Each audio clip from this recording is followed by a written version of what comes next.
Chapter 1, Tracing Changes Through a Thousand Years. Take a look at Map 1 and 2. Map 1 was made in 1154 CE by the Arab geographer Al-Idrisi. The section reproduced here is a detail of the Indian subcontinent from his larger map of the world. Map 2 was made in 1720s by a French cartographer. Cartographer, a person who makes maps. The two maps are quite different even though they are of the same area. In Al-Idrisi's map, South India is where we would expect to find North India and Sri Lanka is the island at the top. Place names are marked in Arabic and there are some well-known names like Kannauj in Uttar Pradesh, spelt in the map as Qanaug, Kannauj. Map 2 was made nearly 600 years after Map 1, during which time information about the subcontinent had changed considerably. This map seems more familiar to us and the coastal areas in particular are surprisingly detailed. This map was used by European sailors and merchants on their voyages.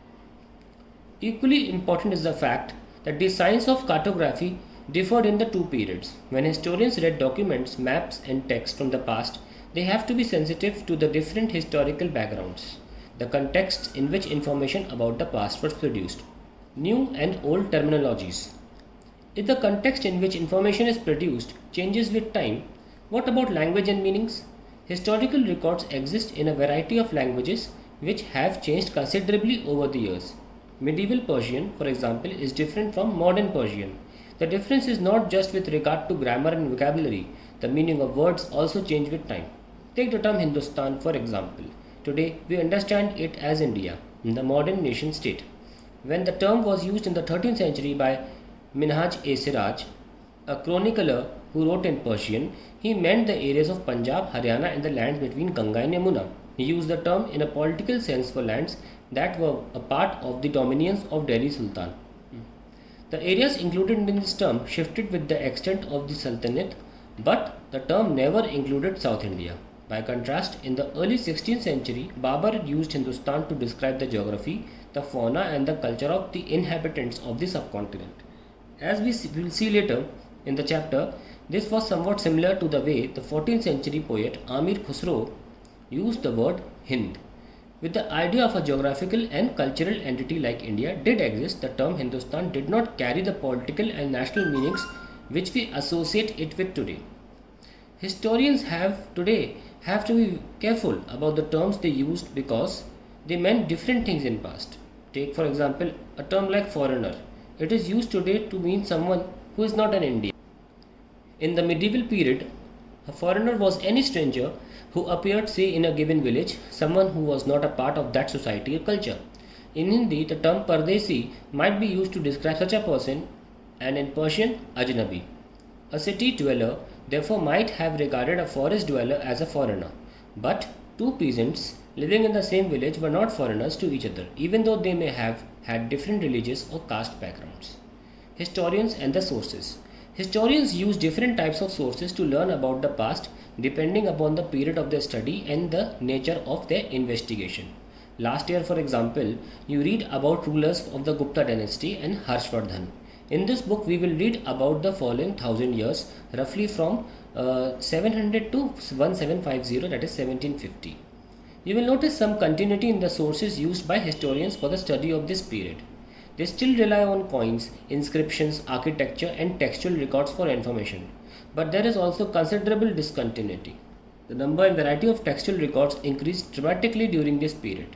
They slowly displaced other types of available information. Through this period, paper gradually became cheaper and more widely available. People used it to write holy text, chronicles of rulers, letters and teachings of saints, petitions and judicial records, and for registers of accounts and taxes. Manuscripts were collected by wealthy people, rulers, monasteries and temples. They were placed in libraries and archives. These manuscripts and documents provide a lot of detailed information to historians, but they are also difficult to use.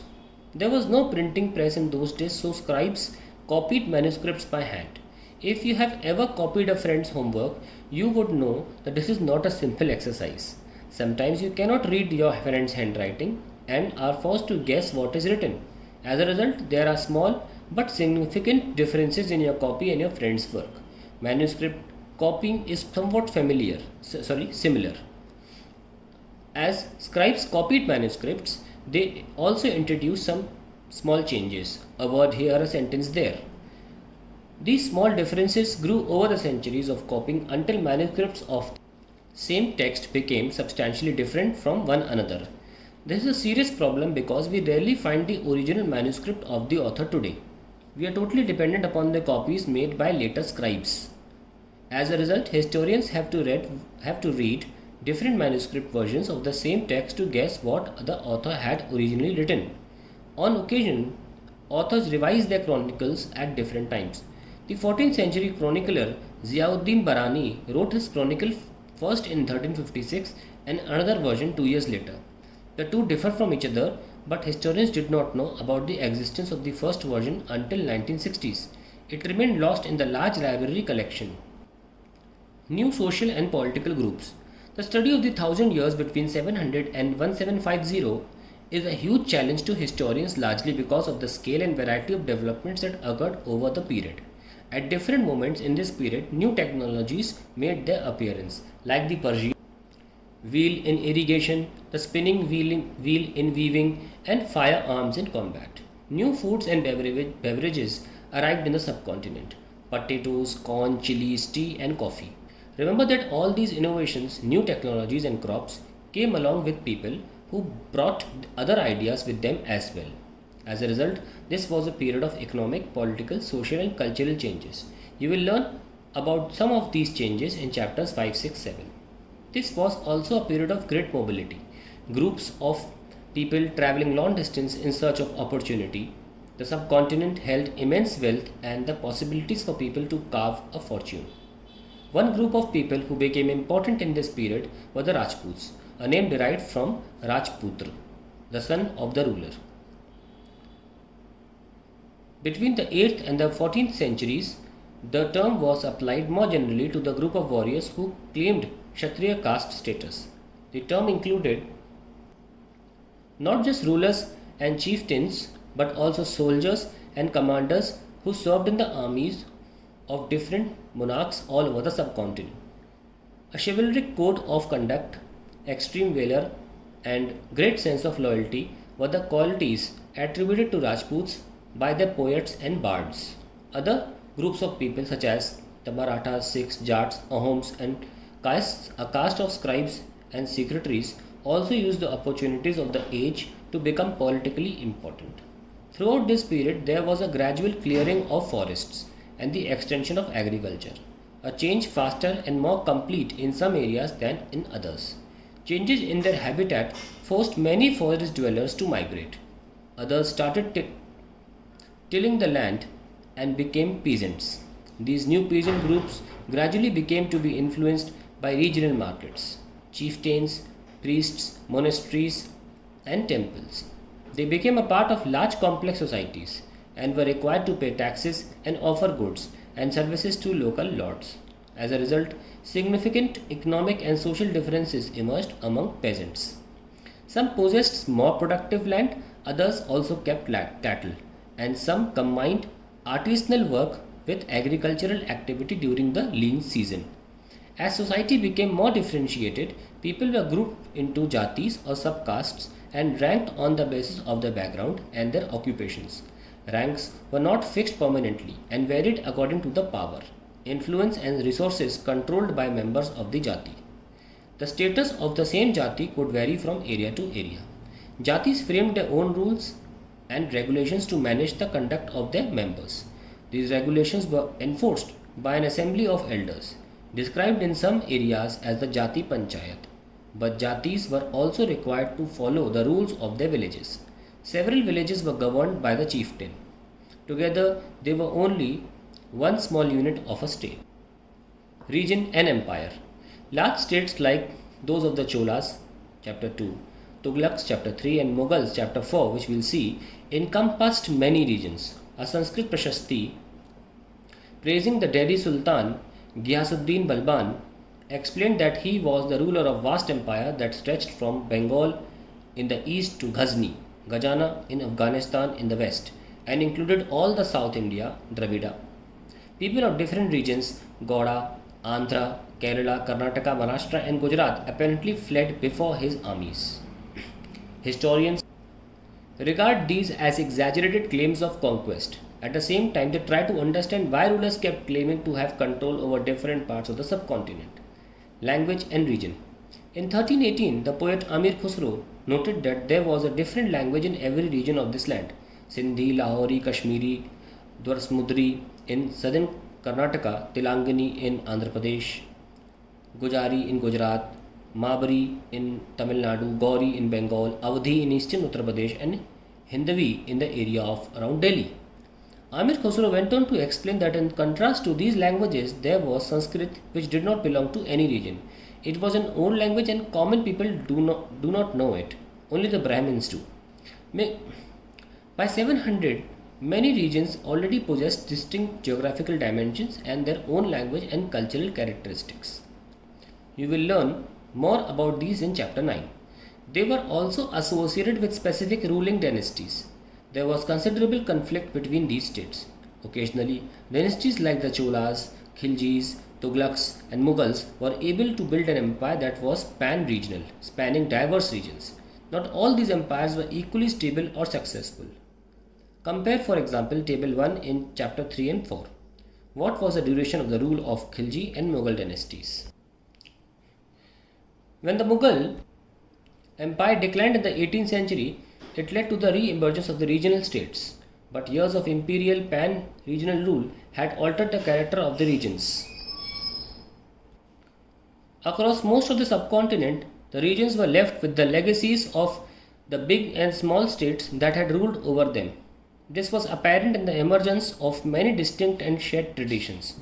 In the realms of governance, the management of the economy, elite cultures, and language.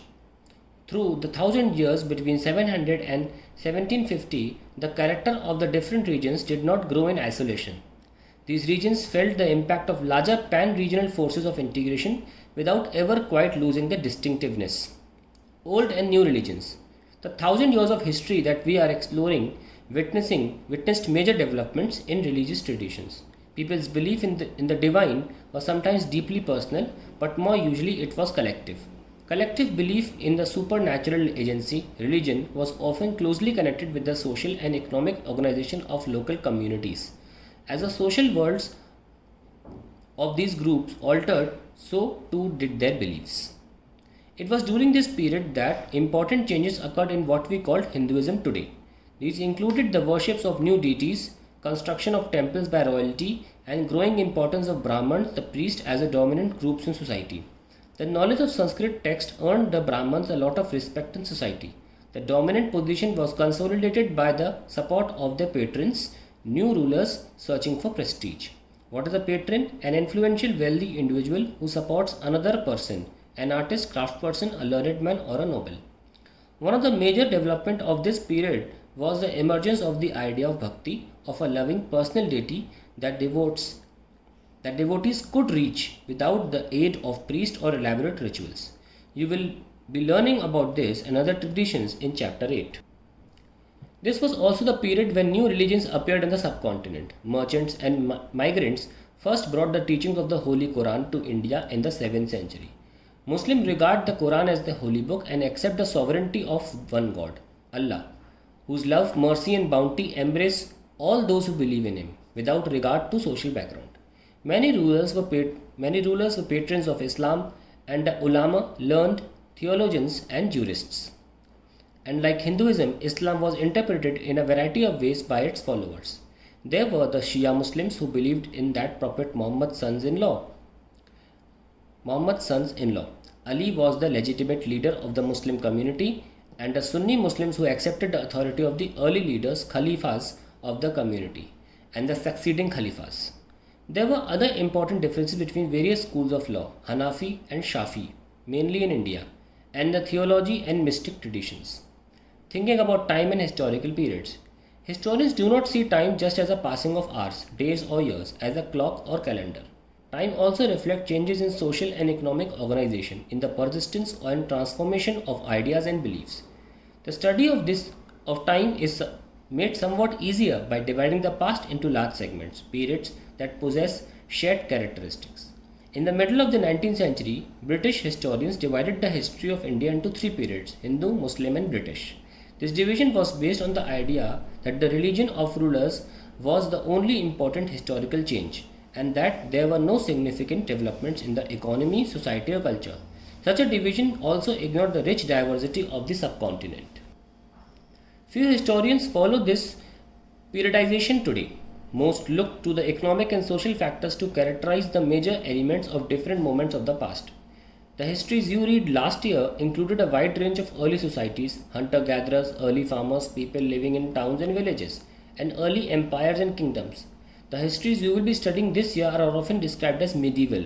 You will find out more about the spread of peasant societies, the rise of regional and imperial state formations, sometimes at the cost of pastoral and forest people, the development of Hinduism and Islam as major religions, and arrival of European trading companies. These 1,000 years of Indian history witnessed considerable change. After all, the 16th and the 18th centuries were quite different from the 8th or the 11th. Therefore, describing the entire period as one historical unit is not without its problems.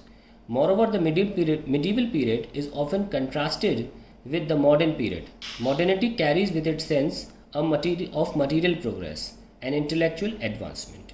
This seems to suggest that the medieval period was lacking in any change whatsoever. But of course, we know this was not the case. During these 1,000 years, the society of the subcontinent were transformed often, and economies in several regions reached a level of prosperity that attracted the interest of the European trading companies. As you read this book, look out for the signs of change and the historical process at work. Also, whenever you can, compare what you read in this book with what you have read last year. Look out for changes and continuities wherever you can, and look at the world around you to see what else has changed or remained the same.